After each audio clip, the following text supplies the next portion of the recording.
Dumating siya sa Pilipinas upang maghanap ng isang pambihirang lahi. Bitbit ang isang teoryang hinubog mula sa pag-aaral ng isang komunidad ng mga Hudyo na pinaniniwalaan niyang pinakamatalino sa lahat. Sumama ako sa kanya bilang tagasalin lamang, dala-dala ang isang nakaraang, akala ko'y inilibing ko, na 30 taon na ang nakalipas.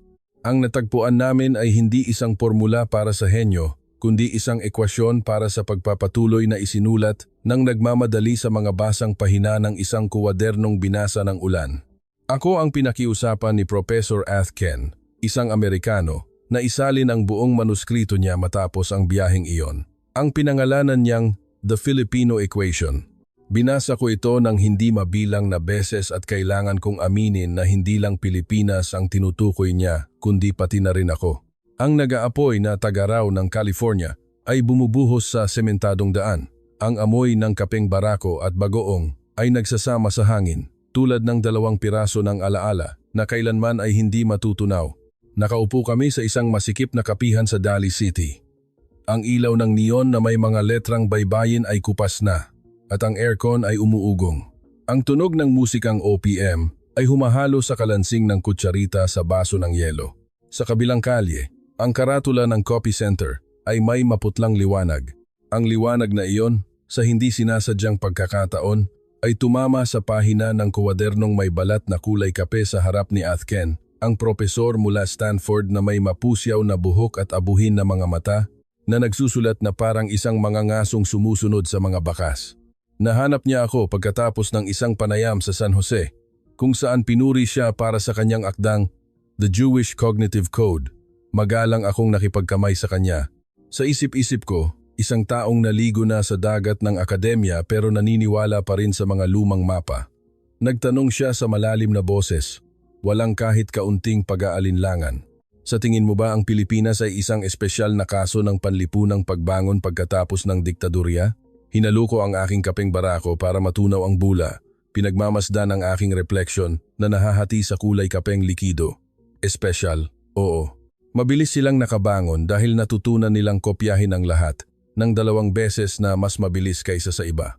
Sabi ko, na parang naghagis ng bato sa balon, naghihintay ng alingaw-ngaw. Tumingin si Athken, hindi man lang tumutol. Binuksan niya ang kanyang kuwaderno, nagsulat ng ilang maikling linya. Ang kanyang sulat kamay ay kasing regular ng tibok ng puso ng isang taong hindi kailanman kinakabahan. Sumandal ako sa upuan. Sinimulan ang aking karaniwang laro. Naglalagay ng isang stereotype sa mesa at tinitingnan kung paano ito haharapin ng kausap ko. Interesado ako, sabi niya. Interesado sa kolektibong katalinuhan, ang lakas na maaaring makatulong sa isang bansa na muling isilang mula sa abo. Ako naman, sabi ko, nakikita ko na ang katalinuhan doon ay kadalasang kopya lamang. Nagkibit-balikat ako. Ang komunidad ay madaling maniwala at ang pagkamakabayan ay madaling buhayin ng mga islogan. Muling tumama ang liwanag mula sa karatula ng Copy Center sa kuwaderno. Halos gusto kong matawa. Masyadong maraming magagandang pagkakataon sa mundong ito para sa mga taong iniisip na alam na nila ang lahat. Narinig ko ang sinasabi nila, tumingala si Athken. Ang kanyang boses ay kalmado at banayad pa rin. Gusto kong makita kung ano ang ginagawa nila. Nakita ko na ang ganoong klaseng kahinahunan sa maraming Amerikano. Ang kahinahunan ng isang taong sanay na mayroon ng sagot. Hindi ito kayabangan, malamig lang. Kaya nagtulak pa ako ng isa pang piyesa. Ano ang balak mong gawin doon? Maghanap ng mga nakatagong henyo sa Pilipinas? Ang mahahanap mo lang doon ay ilang mag-aaral na magaling sa math na sa huli ay magtatrabaho bilang mga programmer para sa iba. Hindi pa rin siya nakipagtalo. Maaaring tama ka. Isinara niya ang kuwaderno. Inilagay ang panulat sa gilid ng mesa. Pero minsan iniisip ko, hindi kailangang mag-imbento ng liwanag ang mga tao. Kailangan lang nilang malaman kung paano ito panatilihing hindi namamatay. Napatawa ako. Kung gusto mong maghanap ng matatalinong tao, pumunta ka sa Silicon Valley. Doon, ang liwanag ay hindi lang pinananatili. Ito ay ibinabalot at ibinebenta sa napakagandang presyo. Dumaan ang waiter at nagtanong, "Refill, sir?" Tumango ako. "Arroz caldo." Sa pader ay may isang lumang itim at puting larawan. EDSA, 1986. The People Power Revolution. Hindi ko ito tinitingnan pero nararamdaman ko ang presensya nito. tulad ng isang mantsa ng tisa na hindi mabura. Anong taon ka umalis ng Pilipinas? Tanong ni Athken. 85. Maikli kong sagot. Noon kung may nagsabi sa akin na babalik ako, tatawanan ko sila. At ngayon? Ngayon, maaari akong bumalik para maging subtitle sa pelikulang gagawin mo. Ngumiti siya ng bahagya. Isang ngiti na isang gilid lang ng labi ang gumalaw, na parang kinikilala na may kaunting gilas din ang imbiro. Ikinwento niya ang isang panayam sa Harvard tungkol sa isang neuroscience lab, tungkol sa mga graph na sumusukat sa aktibidad ng utak kapag ang mga tao ay natututo bilang isang grupo. Nakikinig ako. Pinagmamasdan kung paano nakapatong ang kanyang kamay sa kwaderno. Ang hinlalaki ay bahagyang dumadampi sa gulugod nito, isang ugali na pampakalma. Marami na akong naging interpreter para sa mga siyentipiko, ngunit iilan lamang ang may dalang ganoong katahimikan sa isang mataong kapihan. Maaari mo ba akong tulungan? Tanong niya sa huli. Sumagot ako. Depende sa kung paano mo bibigyang kahulugan ang salitang tulong. Maaari kitang dalhin sa mga lugar kung saan maraming sinasabing tama ang mga tao pero kakaunti ang ebidensyang ibinibigay. Gusto kong pumunta sa lugar kung saan kakaunti ang sinasabi nila, sabi niya, pero marami ang ginagawa. Ang pangungusap na iyon ay nagpatigil sa akin ng kalahating segundo. Wala akong sinabi. Nakikinig lang sa ugong ng coffee grinder, ang amoy ng mga sinangag na butil na humahalo sa mga taong nag-aaway sa dalawang wika.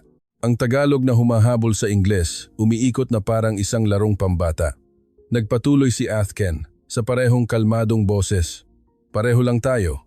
Ang pagkakaiba ay gusto kong makita kung gaano katama ang aking mga stereotype.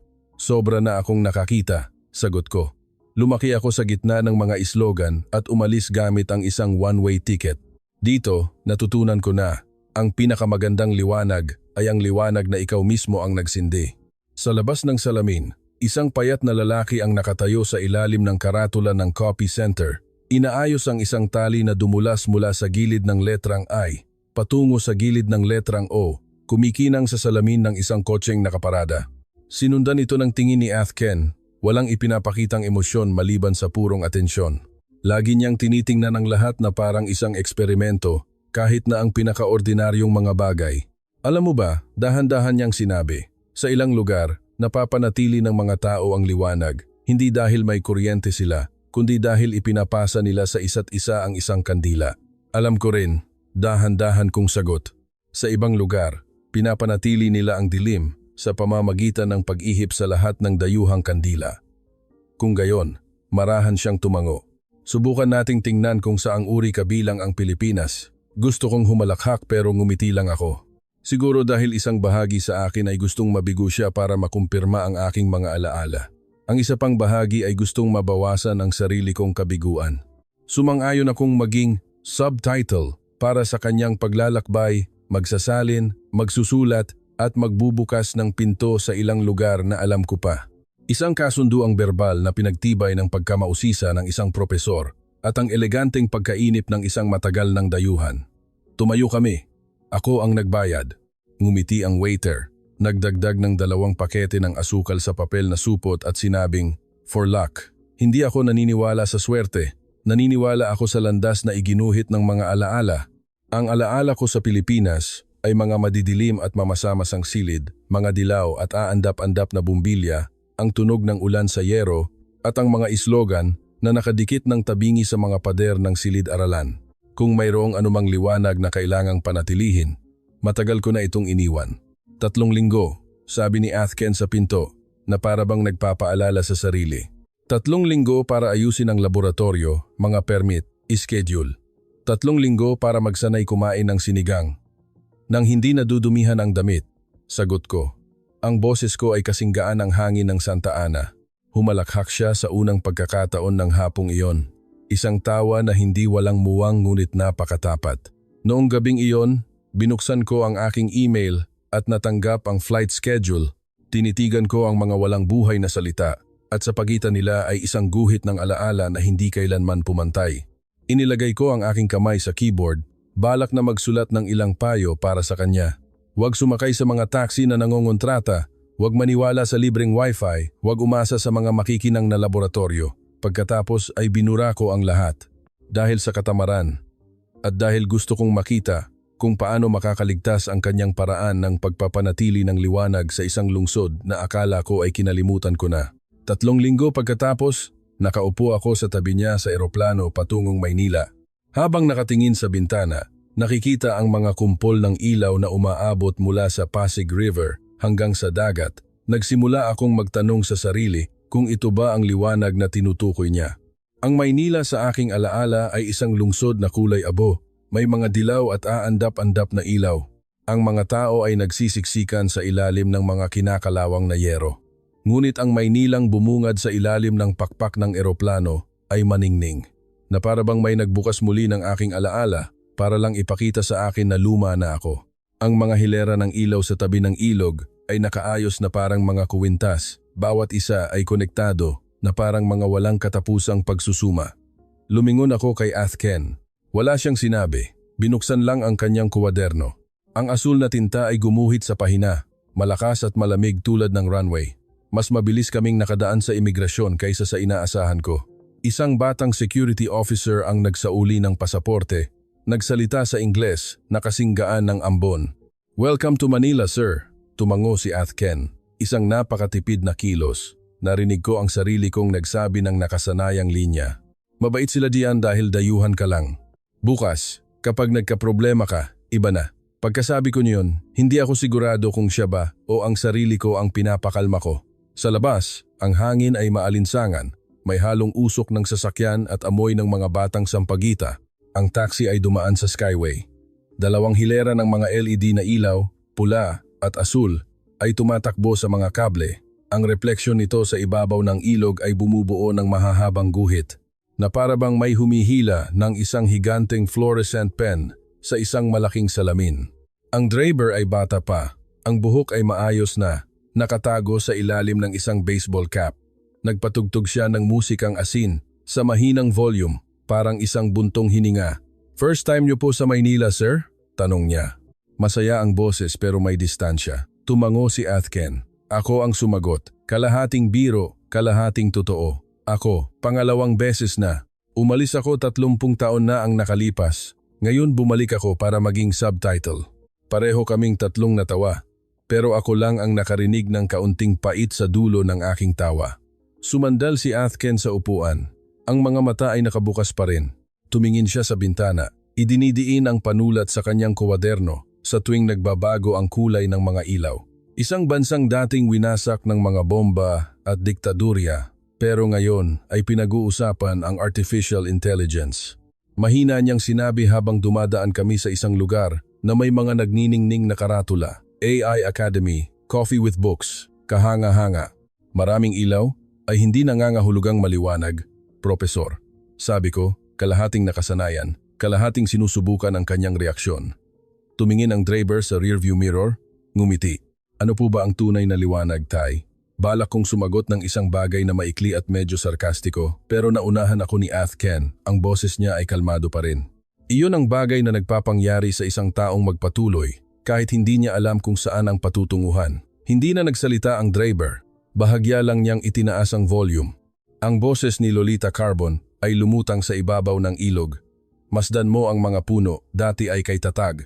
Sabi ko sa sarili ko, ang boses na iyon ay naging background music na sa hindi mabilang na mga alaalang ayaw kong balikan, ngunit ang musika ay laging may paraan para pumasok sa alaala.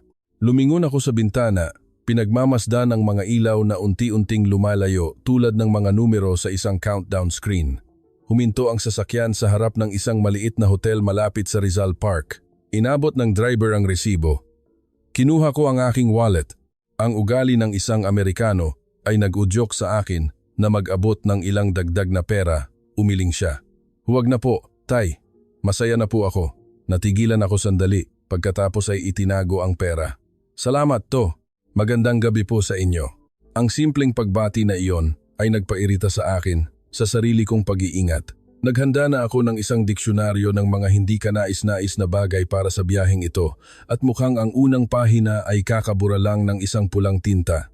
Habang nag-check-in, tinanong kami ng receptionist kung kailangan namin ng travel adapter. Pinaikot ni Athken ang isang universal adapter sa kanyang kamay na para bang isang specimen. Sinabi niya sa akin, gamit ang mga mata, hindi ang bibig. Naunawaan ko na nangongolekta siya ng maliliit na ebidensya, mga piraso ng isang larawan na hindi pa niya iginuhit ang frame. Lumabas ako para bumili ng ilang maliliit na bagay. Nagsimulang umambon.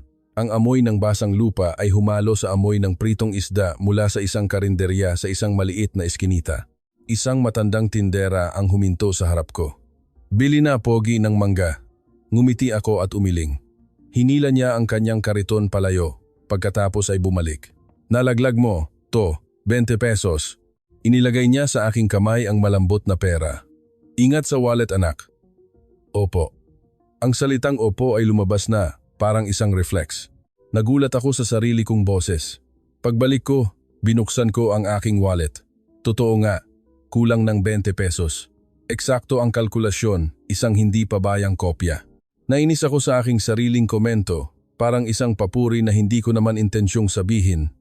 Pagbalik ko, nakatayo si Athken sa balkonahe, nakatingin sa Luneta Park. Nagtanong siya ng natural, "Naririnig mo ba ang ulan?" Tumango ako.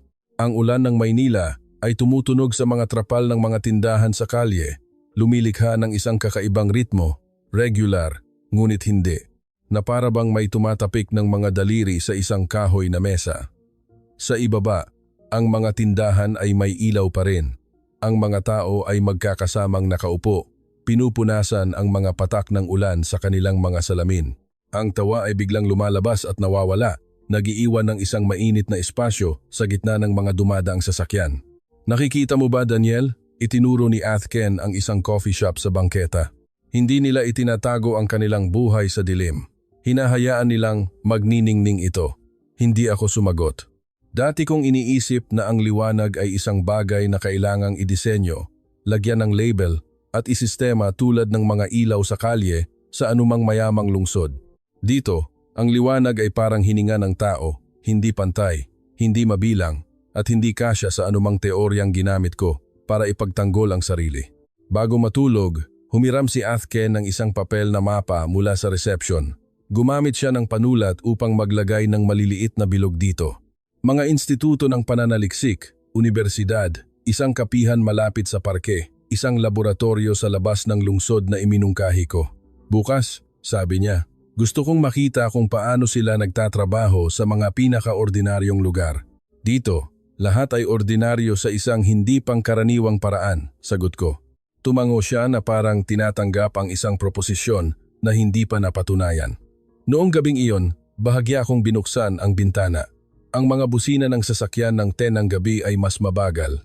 Ang tunog ng musikang OPM mula sa kung saan ay muling umalingaw-ngaw, maliit at mainit, na para bang may yumayakap sa isang lumang gitara para aliwin ang sarili.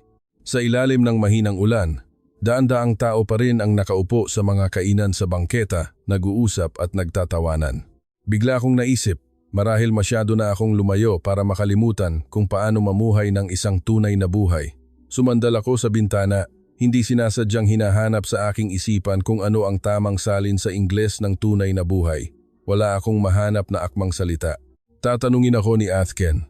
Sasabihin kong authentic life at mararamdaman kong mali. May mga salitang mas mabuting panatilihin na lang. Pinatay ko ang ilaw, ngunit ang tunog ng patak ng ulan sa trapal ay hindi nawala. Sa kung saang lugar doon sa ibaba, isang transparent na plastic bag ang bumabalot sa isang tumpok ng libro para hindi mabasa. Naisip ko ang bag na iyon na yumayakap sa kwaderno ni Athken sa ibang gabi. Sa ibang ulan, na parang yumayakap sa isang maliit na kandila. At sa unang pagkakataon mula nang tumuntong ako sa airport, hindi ko na naramdaman ang pangangailangan ng sarkasmo para makahinga. Huminga lang ako ng dahan-dahan at malalim, na para bang may nagpihit ng dimmer switch ng ilaw sa loob ko. Dala ng babaeng iyon ang kape na para bang isang eksaktong at maingat na eksperimento, ngunit ang kanyang mga mata ay mas maliwanag pa kaysa sa ilaw sa loob ng kapihan. Nakaupo ako sa isang maliit na kapihan sa Intramuros. Simula na ng tag-ulan, sapat lang ang hangin para bahagyang kumulubot ang tubig sa Pasig River. Ang Maynila noon ay parang sinusubukang itago ang kanyang talino sa ilalim ng isang simpleng damit. Binuksan ni Athken ang kanyang kwaderno. Binuksan ko ang aking depensa. Mula nang dumating ako rito, hindi pa ako tumigil sa paghahanap ng mali. Siguro dahil natatakot ako na kung wala akong mahanap na mali, Kailangan kong aminin na ang aking mga alaala ay luma na. Ang babae, na nagngangalang Lian, ay nakasuot ng puting blusa, nakatali ang buhok, mabilis na pinupunasan ang counter, paminsan-minsan ay humihinto para tingnan kung aling tasa ang walang coaster. Nang magtanong si Athken, tumingala siya, malinaw ang boses. Nag-aaral po ako ng Control Engineering at Artificial Intelligence sa UP. Sumingit ako, isang tipikal na reaksyon ng isang taong sanay sa mga stereotype. Ang pinakasikat na kurso. Lahat ay nag-aaral niyan para maging mga exported na engineer. Ngumiti lang siya, isang ngiti na hindi lumalaban, hindi rin nagpapakumbaba. Siguro po, pero nag-aaral ako para maunawaan ang utak ng tao dahil ito ang nag-iisang makina na hindi kayang kopyahin ni Numan. Tumingala si Athken. Isang kislap ng liwanag ang dumaan sa kanyang mga mata at ako na may bahagyang natigilan. Nagtanong siya sa Ingles. Isinalin ko, mayroon ba kayong simulation lab para sa fMRI o EEG? Tumawa si Lian. Nanghihiram po kami ng lab sa College of Pharmacy at pinapalitan namin ng mga algorithm. Isinulat agad ni Athken sa kwaderno, Constraint is Design. Alam kong may natuklasan siyang mahalaga at ako, sa unang pagkakataon sa biyaheng ito, ay naramdaman kong wala ako sa kumpas. Sinubukan kong bawiin ang pilosopikal pakinggan pero sa huli, kopya pa rin, hindi ba? Inilapag ni Lian ang tray sa mesa, kalmado ang kanyang mga mata. Hindi po masama ang pagkopya. Kung kumukopya ka, para makaunawa, kakaiba ang pangungusap na iyon, parang isang paulit-ulit na numero na hindi kailanman nagtutugma, sapat na pamilyar para gusto kong tutulan ngunit sapat na bago para manahimik ako. Tumango si Athken, mabilis na nagsulat sa kwaderno. Copy to understand. Sa gitna nito, isang security guard mula sa kalapit na hotel ang pumasok, umorder ng kape para i-take out. Nang makita si Athken na nag-aalangang tumawid sa kalsada, sinabi niya, "Diretso lang ang lakad, tingin sa unahan, huwag mag-atubili, iiwasan ka ng mga sasakyan." Ginawa ni Athken at nakatawid nga siya ng walang sasakyang bumangga. Lumingon siya at ngumiti na parang kalulutas lang ng isang praktikal na problema sa matematika. Umiling ako pero sa loob-loob ko, mas interesante ang eksenang iyon kaysa sa anumang presentasyon na ipinakita niya. Nagdala pa si Lian ng tubig at nagtanong, "Magtatagal po ba kayo sa Maynila?" "Siguro ilang linggo," sagot ni Athken. Tumango siya. "Sapat na po iyon para makaunawa kung marunong kang makinig." Sinabihan ako ni Athken na isalin.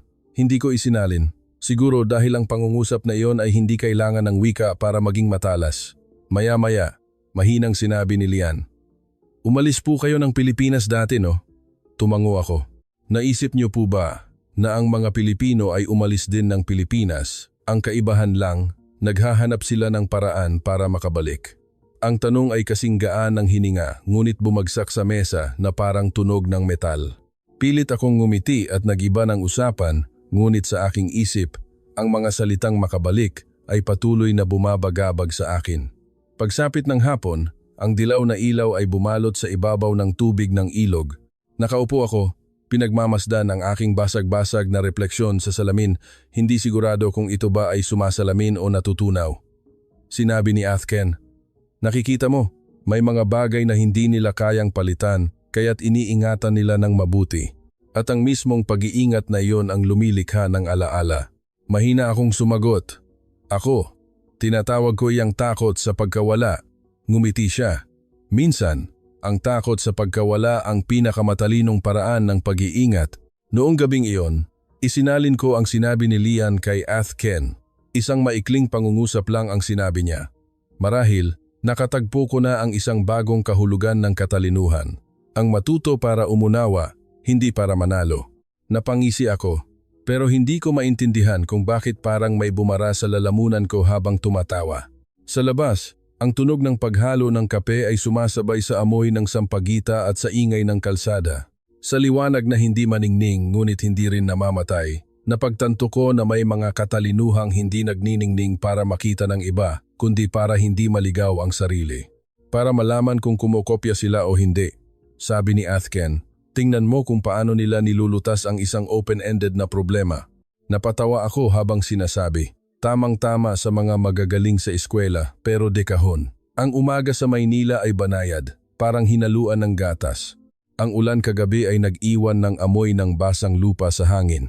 Pumasok kami sa tarangkahan ng Philippine Science High School kung saan ang mga salitang para sa agham, para sa bayan ay pininturahan ng pula, parang isang lumang slogan na nagniningning pa rin.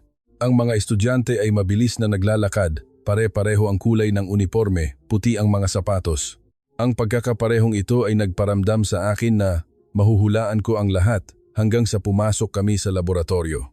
Tinanong ko, si Athken, bakit sa daan-daang paaralan sa Pilipinas, ito ang pinili mo? Isang paaralan na may pangalang halos tunog ng isang ahensya ng gobyerno. Ngumiti siya. Nalaman ko ang tungkol sa Pisay mula sa isang ulat ng UNESCO tungkol sa mga sistema ng Science High School sa Pilipinas. Sabi nila, ito ang nangungunang paaralan para sa mga likas na matalino sa kabisera kung saan nagtitipon ang mga piniling mag-aaral. Marami sa kanila ay nanalo na ng mga pambansa at pandaigdigang parangal. Sagot ko. Kaya pumunta ka dito para makita kung paano inaalagaan ng Pilipinas ang mga henyo nila. Umiling siya. Hindi naman. Wala akong pakialam kung sino ang mas matalino kanino. Gusto kong maunawaan kung paano sila natututo, kung paano ang isang lipunang dating wasak dahil sa diktadurya ay nakapagtayo ng isang edukasyong nagtuturo sa mga taong matuto para umunawa, hindi lang para makatakas sa kahirapan. Idinagdag pa niya na sa isang artikulo sa Ingles, isang maikling deskripsyon ang nakakuha ng kanyang pansin. The school is academically selective, yet deeply community-driven. Mahigpit sa pagpili sa akademya ngunit napakalakas ng diwa ng komunidad. At iyon mismo ang pahiwatig sa tinatawag niyang collective intelligence, ang katalinuhan ng grupo. Malinaw ang layunin niya sa biyaheng ito.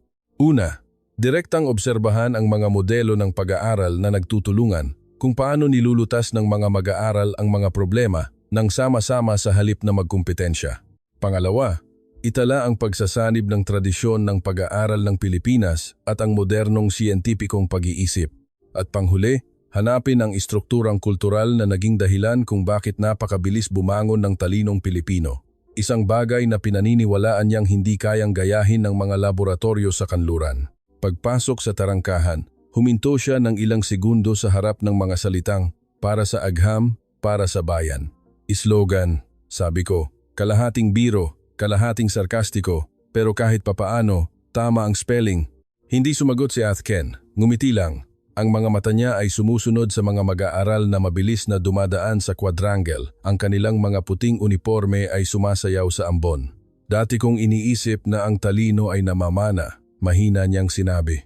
Pero marahil dito, sinasanay ito para maging isang ugali. Opo. At nagpatuloy kami sa laboratorio kung saan umaasa siyang mahahanap ang tinatawag niyang The Filipino Equation. Hindi ito ang laboratoryong inaasahan ko. Mga kahoy na mesa, mga whiteboard na may mga mancha ng marker, ilang laptop na puno ng lumang sticker, isang mabagal na umiikot na ceiling fan. Ngunit sa gitna ng magulong teknolohiyang iyon, ang mga bata ay nagtatrabaho ng may konsentrasyon na parang may hugis ang hangin. Ang leader ng grupo, si Miguel, ay matangkad at payat, hindi pala salita, ngunit napakatatag ng tingin. Sa harap niya ay isang robot na sumusunod sa linya gamit ang isang sensor na gawa sa bahay. Naisip ko, siguro isa na namang lumang simulation mula sa YouTube. Tatakbo ng ilang ikot tapos hihinturin. Umupo si Athken. Bukas na ang kwaderno. Handa na ang panulat. Nagpaliwanag si Miguel. Ginagamit po namin ang policy learning, pero kami mismo ang nagsulat ng algorithm, hindi kami gumamit ng mga umiiral na library. Tinatawag po namin itong behavioral map. Sa bawat takbo, itinatala ng robot ang data para matuto. Tumango si Athken at nagtanong, paano kung mawalan ng koneksyon sa internet? Ginagamit po namin ang sariling behavioral data ng robot para i-retrain ito. Tinatawag po namin itong tala-arawan ng makina. Bahagya akong napangiti. Siguro nabasa lang nila ang ideyang iyan kung saan. Binuksan ni Miguel ang kanyang telepono at ipinakita kay Athken ang code repository. Lahat ng komento ay nasa Tagalog. Ang mga commit logs ay umaabot hanggang 11 ng gabi. Tinitigan ito ni Athken. Original timestamps, sabi niya. Impressive. Ang gurong tagapayo ay nakatayo sa likuran, hindi sumasabat. Nang huminto si Miguel, doon lang siya marahang nagtanong, anong proseso ang sinusunod ninyo? Wala po kaming partikular na proseso, ma'am. Sinusubukan lang po namin hanggang sa tumama. Ang sagot na iyon ay nagpagulat sa akin. Subok lang hanggang sa tumama. Sa Amerika, tinatawag itong trial and error. Pero dito, sinabi ito sa isang boses na puno ng tiwala. Walang bahid ng pagtatanggol. Nagmungkahi si Athken ng isang hindi planadong pagsubok. Patayin ang ilaw. Palitan ang sahig mula puti patungong kulay abo. Nakatayo ako. Nakakrus ang mga braso. Naghihintay. Ang robot ay gumewang-gewang ng ilang beses. Pagkatapos, na para bang may naalala, inayos nito ang sarili. Kumislap ang mga signal light. Lumiko ang mga gulong sa tamang linya. Walang ingay sa buong silid. Yumuko si Miguel, tinitingnan ang screen, bumubulong. Natuto na siya. Marahang pumalakpak si Athken, sapat lang para basagin ang katahimikan. Sa Silicon Valley, mayroon kaming kapital para magsimula, mahina niyang sinabi. Dito naman, mayroon silang pagkamalikhain para mabuhay. Bigla kong narinig ang sarili kong huminga ng malalim. Sa isip ko, isang boses ang nagsalita. Marahil hindi sila kumokopya tulad ng iniisip mo, Daniel. Ngunit ang bibig ko ay bumalik pa rin sa sarkasmo. Mahina kong sinabi, ang isang robot na marunong mag-adjust, makakagawa ba ng isang malikhaing bansa? Hindi sumagot si Athken. Isinara lang niya ang kuwaderno at tumingin sa bintana, kung saan ang sikat ng araw ay tumatagos sa mga dahon na parang mga bagong download na data. Bago kami umalis, hinabol kami ni Miguel. Inilagay sa aking kamay ang isang piraso ng papel. Ito po ang pangunahing code na may mga komento sa Tagalog. Subukan niyo pong isalin, tingnan natin kung tama. Tiningnan ko ang huling linya. Kung walang network, matuto mula sa sarili. Ang pangungusap na iyon ay nagpipi sa akin, mas mahaba pa sa biyahe pabalik. Pagdating sa tarangkahan, inanyayahan kami ng guro na uminom ng isang baso ng kalamansi juice. Yumuko ang mga estudyante. Paalam po, sir. Ang salitang po ay malambot ngunit malinaw na narinig. Bigla kong naalala ang mga taon sa Amerika, kung saan tinatawag ng mga estudyante ang kanilang mga propesor sa kanilang unang pangalan, na para bang sila ay mga kasamahan sa isang startup. Dito, sa gitna ng lumang silid na ito, may isang bagay na nagparamdam sa akin na ang paggalang ay umiiral ng may dahilan. Kinuha ni Athken ang baso, tumingala sa maaliwalas na langit at nagsalita na parang sa sarili. Madalas iniisip ng mga tao na kailangan ng mga kondisyon para sa pagkamalikhain, pero minsan, ang mismong kakulangan ang nag-iisang kondisyon para sa pag-imbento. Hindi ako sumagot dahil kung ang pangungusap na iyon ay nagmula sa isang Pilipino, marahil ay tatawanan ko lang. Ngunit mula sa kanya, ito ay parang isang kumpirmasyon. Sa daan palabas, ang mga palakpak mula sa laboratorio ay naririnig pa rin. Humahalo sa langit-ngit ng ceiling fan at sa sigaw ni Miguel. Tumatakbo pa rin po ang robot, sir. Lumingon si Athken at ngumiti. Ako naman, isinulat ko lang ang pangungusap na iyon dahil hindi ko maintindihan kung bakit gumaan ang pakiramdam ko, na para bang muli akong natututo ng alpabeto. Naaalala ko ng malinaw. Natanggap niya ang email mula kay Arthur na may paksang Invitation to Keynote, PNU Knowledge Forum 2025. Sinabi niya sa akin, matapos i-print ang screen, inimbita nila ako dahil ang paksang inirehistro ko, Community Intelligence. After conflict, ay tumugma sa programa ng Philippine Normal University ngayong taon. Ayon sa imbitasyon na ipinakita niya sa akin, ito ang ika-7 edisyon ng Forum for Filipino Studies and Knowledge Development sa PNU na may kinalaman sa edukasyon, genetika at inobasyon. Nais ng mga organizer ng isang internasyonal na tagapagsalita, isang taong may pananaliksik sa katalinuhan at panlipunang pagbangon, at si Arthur ay perpektong akma, paliwanag niya. Inimbitahan ako pangunahin bilang isang panauhing tagapagsalita mula sa ibang bansa, hindi lang para magbigay ng panayam, kundi para magbukas ng isang dialogo sa pagitan ng mga kanluraning iskolar at mga Pilipinong iskolar, sa pagitan ng teorya tungkol sa genetika at ng praktika ng komunidad. Malinaw ang mga layunin ni Arthur sa kumperensyang ito. Una, ipakita ang paunang resulta ng kanyang pag-aaral na The Jewish Cognitive Code at magtanong kung ang modelong iyon ay maaaring mailapat sa isang bansang tulad ng Pilipinas. Ikalawa, makinig at itala ang mga praktikal na karanasan ng mga Pilipinong iskolar, lalo na ang mga ulat mula sa mga guro at lider ng pananaliksik na magpepresenta sa PNU. Ikatlo, Simulan ang pakikipagtulungan sa mga universidad at instituto ng pananaliksik sa Pilipinas upang mangolekta ng datos tungkol sa firmware culture na pinaniniwalaan niyang makapagpapaliwanag sa himala ng pagbangon sa komunidad ng mga Pilipino. Ikaapat at panghuli, lumikha ng isang pinagsamang panayam, isang collaborative lecture sa pagitan niya at ng isang Pilipinong propesor na may layuning palawakin ang modelong tinatawag niyang Intelligence is the Courage to Heal. Ang inaasahan ni Arthur pagpasok sa bulwagan, inaasahan niyang makakarinig ng mas kaunting magagalang na pagsang-ayon at mas maraming tunay na matitinding tanong, hindi lang yung magsasalita ka, tatango kami. Inaasahan niyang makakita ng mga buhay na patunay na ang katalinuhan ay hindi lang nasa genetika kundi nasa kapaligiran, sa komunidad at sa paraan ng sama-samang paghilom. At kung papalarin, gusto niyang makahanap ng kahit isang mag-aaral o isang grupo ng pananaliksik na Pilipino na makakasama niya sa hinaharap para paunlarin ang manuskritong The Filipino Equation. Kaya nang pumasok kami sa malawak na salaming bulwagan na nakatanaw sa damuhan ng universidad na may ambon na parang usok, huminga ng malalim si Arthur at sinabing, "Tingnan natin, ngayon ay hindi lang ako magtuturo tungkol sa genetika at katalinuhan, kundi sama-sama tayong magtatanong, ano ba talaga ang nagpapahintulot sa isang lahi na muling isulat ang sarili nilang code?" Inilagay ko ang aking kamay sa mesa ng pagsasalin. Handa na para sa ilang magagalang na palakpak, ngunit sa pagkakataong ito, alam kong hindi pa ako handa. Sa komperensya sa PNU, nagbigay ng panayam si Arthur tungkol sa genetika at katalinuhan.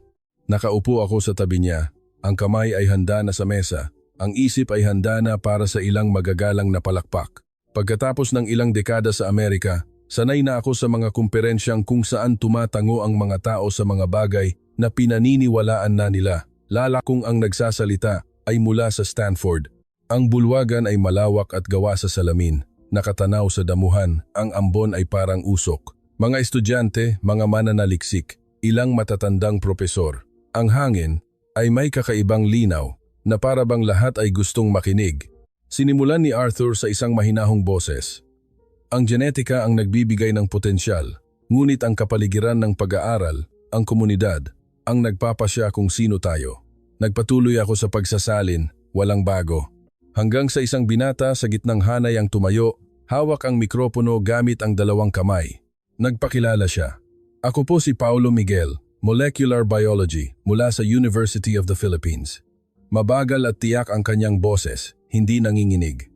Professor, kung ituturing nating hardware ang mga gene, ang firmware ay ang kailangang tumakbo kahit kulang sa resources, at ang edukasyon ang software na patuloy na ina-update. Malakas po ang Pilipinas sa mga emergency patch. Bahagyang natawa ang bulwagan.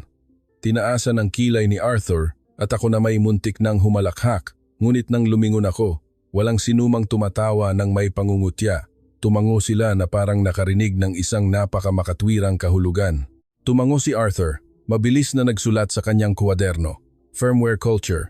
Isinalin ko ang pariralang iyon, na parang nagsasalin ng isang pilosopikal na konsepto, hindi isang bagay para sa isang siyentipikong kumperensya.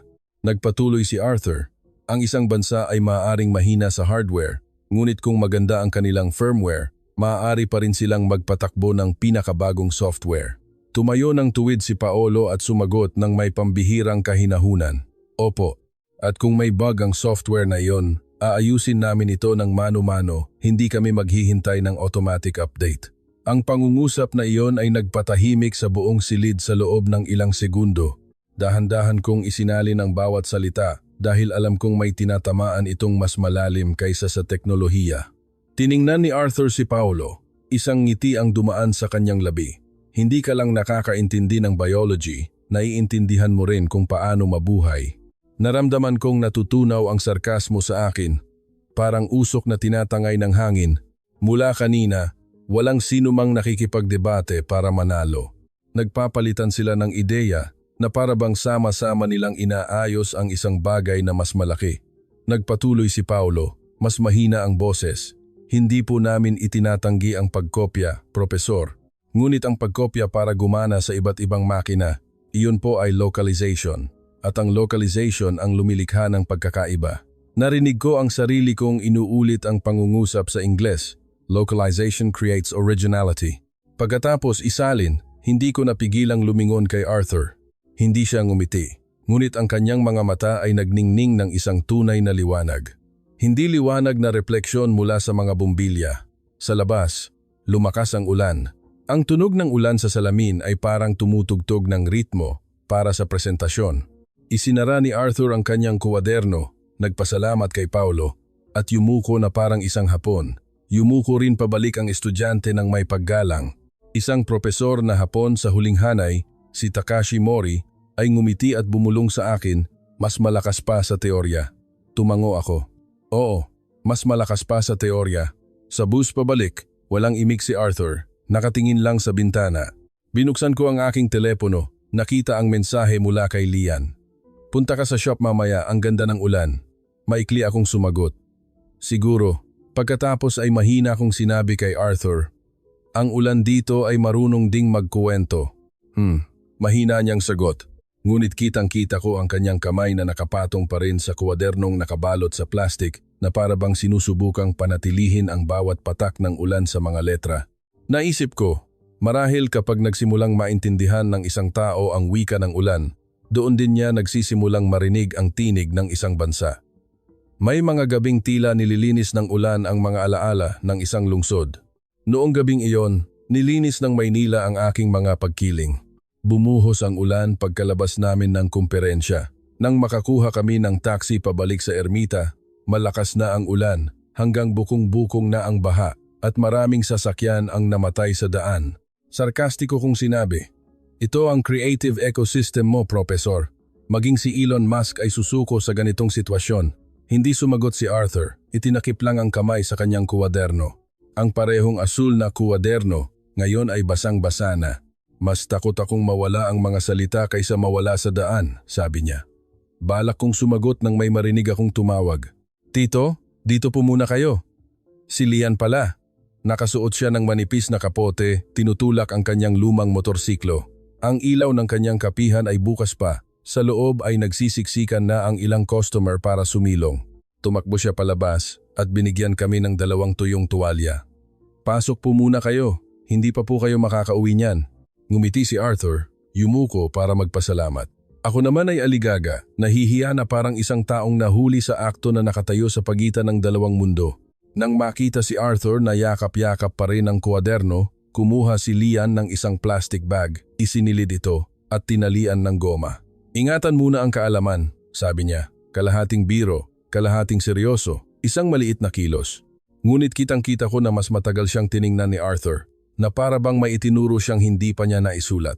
Lumingon ako sa paligid, ang mga Pilipinong customer ay naghahati-hatian sa kapote, nagbibigay ng upuan sa mga matatanda, nagsasalin ng mainit na tsaa para sa mga estranghero.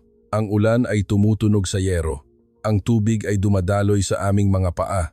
Isang batang lalaki, mga 8 taong gulang, siguro anak ng may-ari na si Ann, na nabanggit ni Lian, ay nag-abot ng isa pang maliit na plastic bag. Ako na po magtatago ng ballpen ni Sir. Natigilan si Arthur, pagkatapos ay kinuha ito, nagpasalamat sa pautal-utal na Tagalog. Salamat. Nakita ko ang eksenang iyon na parehong nakakatawa at kakaiba. Isang propesor na nagsalita tungkol sa smart genes ay tinuturuan ngayon ng isang bata kung paano ingatan ang ballpen. Ngunit sa sandaling iyon, isang ideya ang pumasok sa isip ko. Marahil ang katalinuhan ay wala sa kakayahang mag-imbento, kundi sa likas na ugaling ingatan ang mga mahahalagang bagay. Nang humina na ang ulan, sinabi ni Lian, sabay na po kayo sa motor, malapit lang naman ang hotel. Balak kong tumanggi pero tumango na si Arthur. Tinanggal ni Lian ang kanyang kapote, pinunit sa gitna, at tinalian para maging 2 magkadugtong na panangga. Kasya na to sa 3. Hindi kailangan maganda, basta tuyo. Siya ang nagmaneho kay Arthur, ako naman ay nakaupo ng patagilid sa likod, hawak ang aming mga bag. Ang mga gulong ay humahawi sa tubig, ang ilaw ng motor ay gumuguhit ng mahahabang linya sa basang kalsada. Idinikit ni Arthur ang bibig sa aking tainga at bumulong, ito ang innovation under constraint. Sa Amerika, itinuturo natin ang teoryang ito. Dito, isinasabuhay nila. Hindi ako sumagot dahil sa unang pagkakataon, naramdaman kong walang saysay ang sarkasmo. Pagdating sa hotel, Ipinarada ni Lian ang motor, pinagpag ang tubig. Kinuha ni Arthur ang kanyang wallet, ngunit iwinasiwas ni Lian ang kanyang kamay. "Wag na po, tito. Dito po, ang talino ay ang pagtulong muna sa kapwa." Nakatayo ako roon. Sa labas, umuulan pa rin, ngunit ang tunog ng mga patak ay parang palakpak. Mahina lang na sinabi ni Arthur. Ipinakita niya sa akin ang kulang sa mga libro ko. Ang talino ay may puso. Pumasok ako sa lobby, bago pa man makapagsalita, sumigaw si Lian. "Tito, balutin niyo pong mabuti ang kuwaderno, ha? Huwag niyong hahayaang mabasa." Lumingon ako at tumango. Sa liwanag mula sa hotel, ang kanyang mukha ay lumabo sa ulan, ngunit ang kanyang mga mata ay nagniningning pa rin, na para bang siya mismo ang nag-iingat ng liwanag na tinutukoy ni Arthur. Noong gabing iyon, hindi ako nakatulog. Binuksan ko ang voice recorder at isinulat ang eksaktong sinabi ni Lian. "Dito po, ang talino ay ang pagtulong muna sa kapwa." Ilang beses kong pinakinggan ang pangungusap na iyon hanggang sa napagtanto kong hindi na ako ngumingisi. Sa labas, patuloy pa rin ang ulan, walang tigil, matagal, na para bang ang lungsod ay muling natututong linisin ang sarili. Kung gusto mong maintindihan ang talino ng mga Pilipino, huwag kang maghanap sa mga aklatan. Umupo ka sa isang hapagkainan. Noong gabing iyon, inimbitahan kami ni Lian sa kanilang bahay. "Hindi po handaan," sabi niya. "Isang simpleng hapunan lang. Balak ko sanang tumanggi. Sasabihin kailangan kong magsalin ng mga dokumento, ngunit agad na tumango si Arthur. Ang simple ang karapat-dapat pag-aralan," sabi niya. Kaya sumama ako, hindi dahil sa pagkamausisa, kundi dahil ayaw kong tanggihan ang isang kabutihang walang hinihintay na kapalit. Ang bahay ni Lian ay nasa isang maliit na eskinita. 3 palapag, makitid. Ang mga pader ay may mga bakas ng lumang pintura. At ang amoy ng bagong saing na kanin ay abot hanggang sa kanto. Ang kusina ay naiilawan ng isang dilaw na bumbilya. Sa mesa ay may isang palayok ng adobong isda, isang mangkok ng sinigang at isang plato ng nilagang gulay. Napakasimple. Ngunit isinusumpa ko, ang bangon niyon ay nagpawalang saysay sa lahat ng mamahaling pagkain sa aking alaala. Ang lola ni Lian ay nakaupo sa kabisera ng mesa. Ang buhok ay kasing puti ng usok. Ang boses ay mahina at bahagyang nanginginig. "Kain na kayo habang mainit." Yumuko si Arthur para magpasalamat. Ako naman ay aligaga na parang isang batang umuwi sa probinsya pagkatapos ng maraming taon. Ipinakilala ni Lian.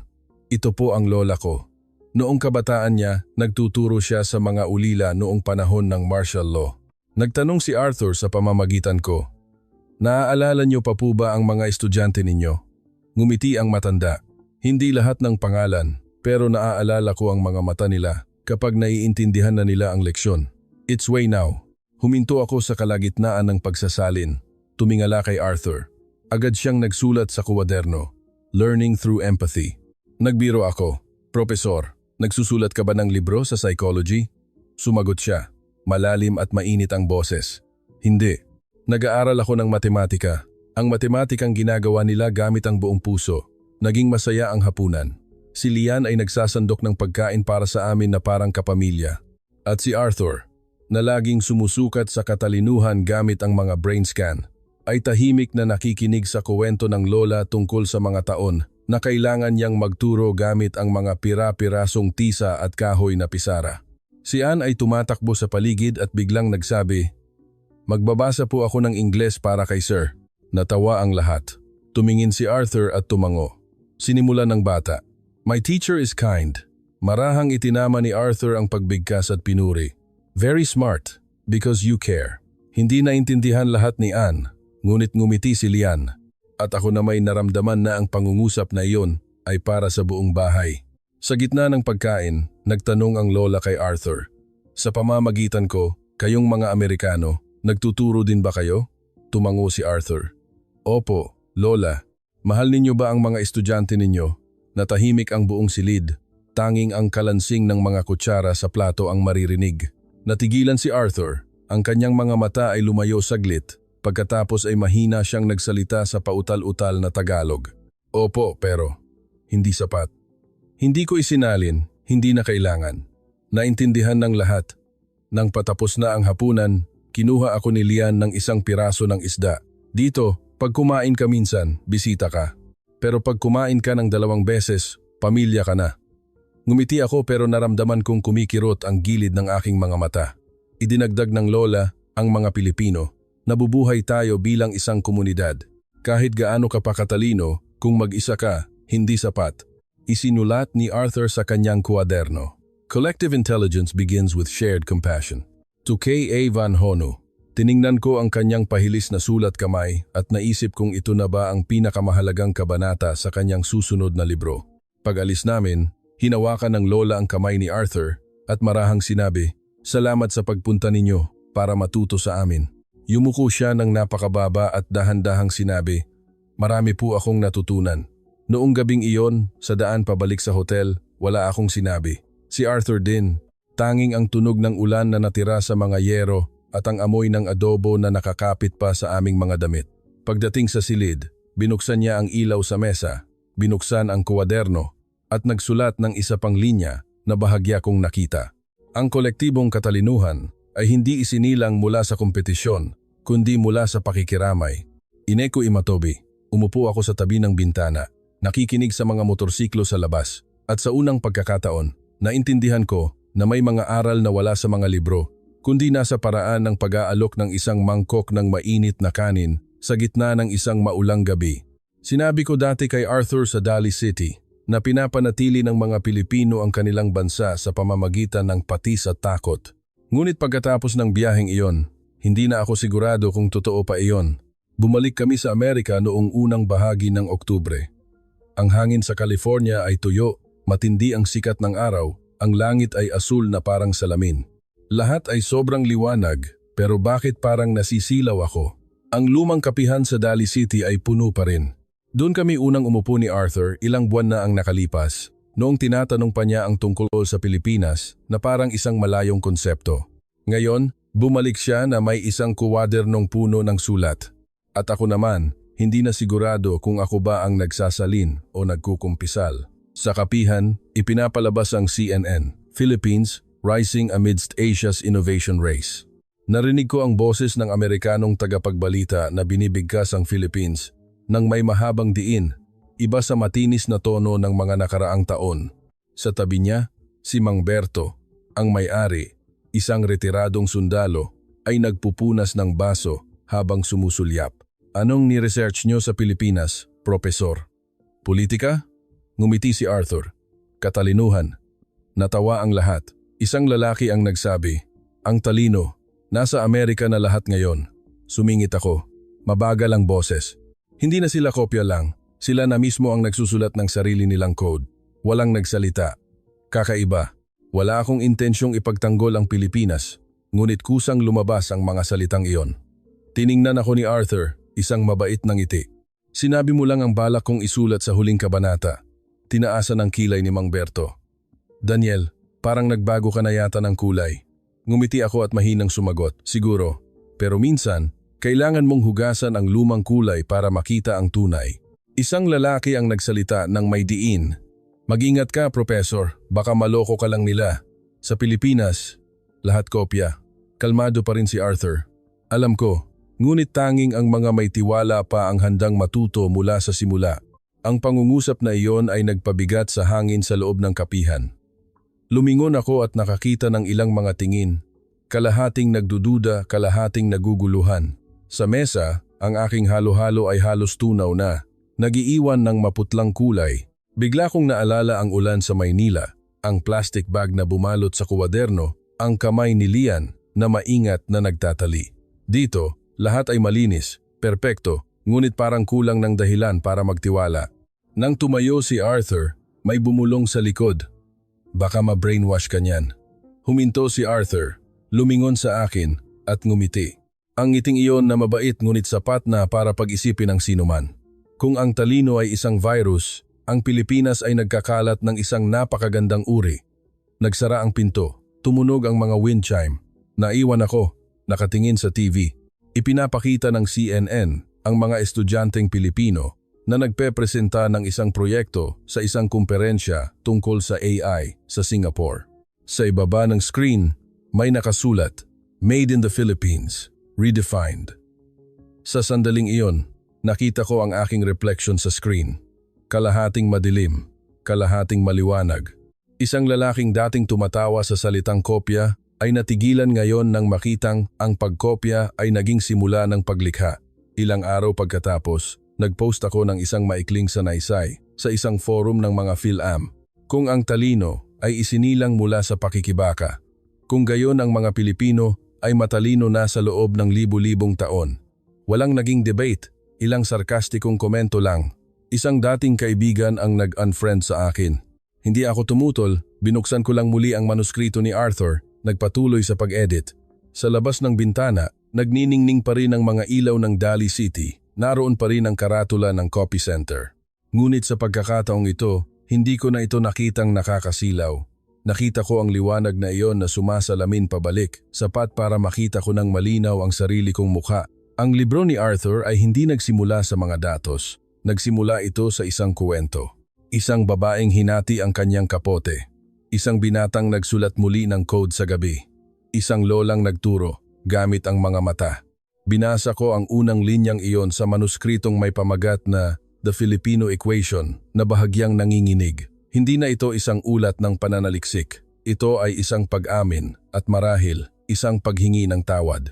Ang bulwagan ay puting-puti, malamig at sobrang liwanag. Ang kumperensyang Global Cognitive Cultures ay nagtipon ng 12 ng mga iskolar mula sa Amerika, Japan, Israel at Pilipinas. Nakaupo ako sa loob ng translation booth, nakatingin sa makapal na salamin.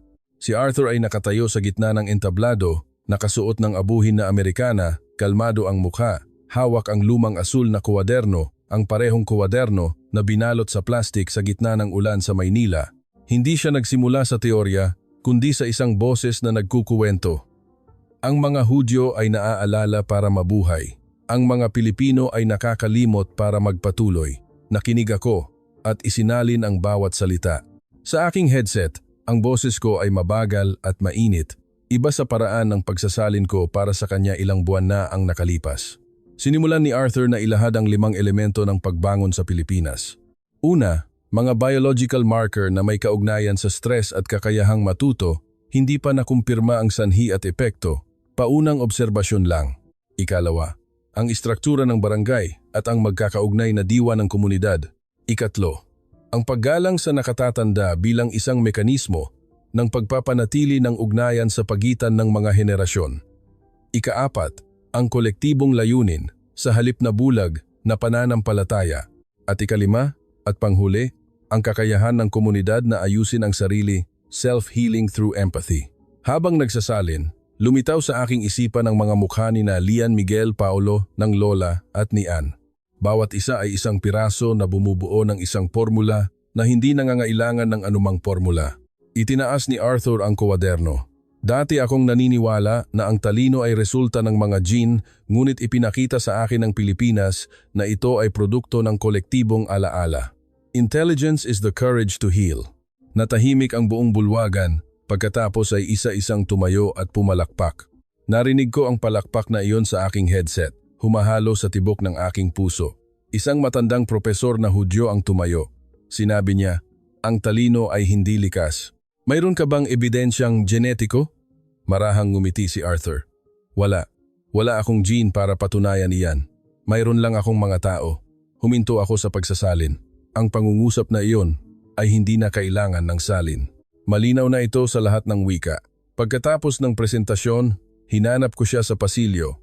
Nakaupo siyang mag-isa sa tabi ng isang vending machine. May isinusulat sa gilid ng isang papel. Nagtanong ako, sa tingin mo ba, mas matalino talaga ang mga Pilipino kaysa sa mga Hudyo? Tiningnan ako ni Arthur. Mabait at medyo pagod ang mga mata. Hindi. Sa tingin ko, matalino sila sa paraang nakalimutan na natin. Matalino para mabuhay ng sama-sama, hindi para manalo. Noong gabing iyon, nakatanggap ako ng email mula sa kanya. Mike Liang Paksa. Light doesn't need translation. Ang nilalaman ay isang linya lang. At Daniel, alam mo ba kung ano ang itinuro sa akin ng Pilipinas? Na ang tunay na liwanag ay hindi kailangang dumaan sa lente ng isang Amerikano. Binasa ko ito ng paulit-ulit hanggang sa lumabo ang screen ng laptop dahil sa aking mga luha. Sa labas, ang malamig na hamog ay bumalot na sa Stanford. Ang mga ilaw sa kalye ay sumasalamin sa salamin, katulad ng maulang gabi sa Maynila. Ang kaibahan lang, Ngayon ay hindi na ako nakatayo sa labas para panoorin ang iba na nag-iingat ng liwanag. Natututo na akong ingatan ito sa sarili kong paraan. Sinimulan kong isalin ang kanyang libro bilang isang trabaho. Tinapos ko ito bilang isang pagsisisi. Halos hating gabi na sa Orange County. Sa aking maliit na apartment, ang dilaw na ilaw mula sa mesa ay tumatama sa manuskritong may pamagat na ang ekwasyong Pilipino, ang salin sa Tagalog. Sa labas ng bintana, ang karatula ng Manila Sunset Grill ay kumikislap, on, off, on, na para bang may kumokontrol sa tibok ng aking puso. Sa screen ng computer, bukas pa rin ang huling pahina. Malinaw ang mga salita ni Arthur. Intelligence is the ability to heal together. Tinype ko ang salin. Ang talino ay ang kakayahang maghilom ng sama-sama. Isang bahagi sa akin ay gustong magdagdag ng mga komento, gustong magpaliwanag sa boses ng isang taong dating nag-aakalang mas naiintindihan niya ang Pilipinas kaysa sa mga Pilipino. Ngunit naalala ko ang mga mata ni Lian noong maulang gabi, ang sinabi ng lola, "Kung mag-isa ka, hindi sapat." At alam kong lahat ng paliwanag ay kalabisan. Binuksan kong muli ang lumang email ni Arthur, binasa ang linyang, "Huwag mong isalin lahat. Mag-iwan ka ng ilang pangungusap sa Tagalog dahil may mga bagay na Pilipino lang ang nakakaintindi." Ansinaw, Memgamem King. Napatawa ako ng mahina, ngunit isang tunay na tawa. Sa aking isip, narinig kong muli ang kalansing ng mga kutsara, ang patak ng ulan sa yero, ang tanong ni Ann, "Tito, para saan po ang talino kung hindi ka makakatulong sa iba?" Lahat ay nagsama-sama sa isang maliit na musika na hindi ko na maisusulat, tanging maririnig lamang ng buong puso. Tumayo ako, nagtimpla ng salabat, at binuksan ang bintana. Ang hangin ng gabi ay may dalang amoy ng dagat at usok. Mula sa malayo, ang mga ilaw ng kalye ay umaabot, isang puti at malamig na liwanag. Ngunit ngayon, nakita ko itong napakabanayad. Marahil ang liwanag ay hindi para magbigay liwanag sa iba, kundi para hindi maligaw ang sarili. Bumalik ako sa mesa, tinype ang huling linya sa paunang salita ng tagasalin. Ang maliit na kislap ay liwanag pa rin. Sinave ko ang file, pinatay ang computer. Ang silid ay nabalot sa katahimikan, tanging ang liwanag mula sa labas ang tumatagos sa bintana. Hindi ko alam kung mababasa ni Arthur ang salin na ito o kung nagsimula na siya ng ibang paglalakbay. Ngunit naniniwala ako, kung nasaan man siya, nagsusulat pa rin siya, iniingatan pa rin ang liwanag na tinutukoy niya. Ang liwanag na hindi kailangang imbistuhin, kailangan lang ingatan. Pinatay ko ang ilaw, ang karatula sa labas ay kumikislap pa rin. At sa sandaling iyon, naintindihan ko na hindi na ako tagasalin para sa kanya. Isinasalin ko na ang sarili kong buhay. Itinuro sa akin ng paglalakbay na ito na ang tunay na liwanag ay hindi nagmumula sa mga maningning na neon, kundi sa kabutihang ipinapasa-pasa sa dilim. Hindi ito sinusukat sa watts, kundi sa init. Iyon ang liwanag na kaya nating lahat likhain, hindi para makita, kundi para tulungan ang iba na makita ang daan. Kung ang kuwentong ito ay nagsindi ng isang maliit na kislap sa iyo, ibahagi mo ito at huwag kalimutang ikuwento sa amin ang liwanag na iyong iniingatan sa mga komento sa ibaba.